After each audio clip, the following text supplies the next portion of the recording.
I love you पुष्प, I love you पुष्प। एक लड़की बरसात में लालटेन लेकर जंगल में चली जा रही है। उसे पता नहीं है कि कोई उसका पीछा कर रहा है, पर क्या उसे सचमुच पता नहीं है कि कोई उसका पीछा कर रहा है?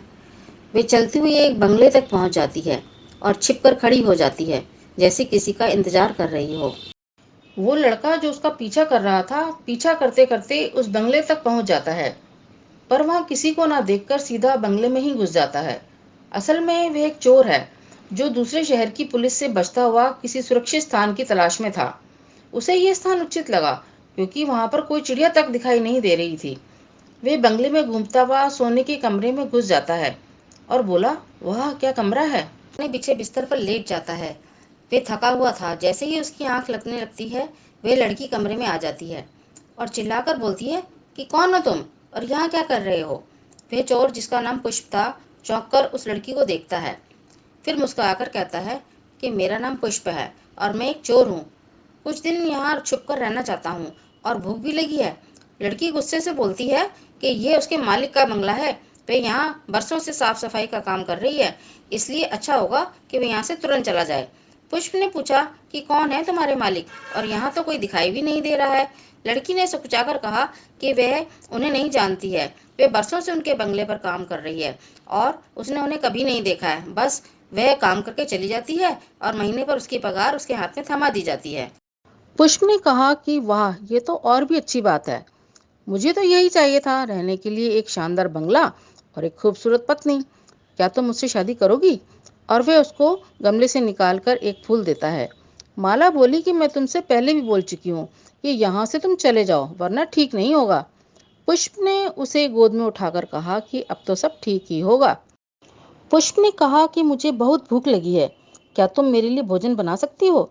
माला ने मुस्कुराकर उसे ऐसे देखा जैसे कह रही हो कि तुम्हारी रजा में ही अब मेरी रजा है, और बोली कि चलो हाट चलते हैं भोजन का सामान लेने।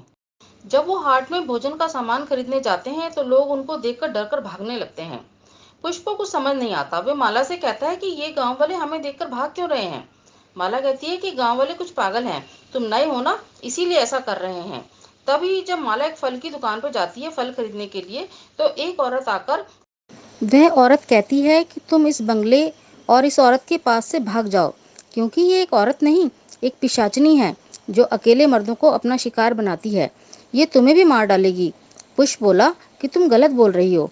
वे बहुत अच्छी लड़की है और अब वे मेरी पत्नी है। घर आकर खाना खाकर वे दोनों सो जाते हैं।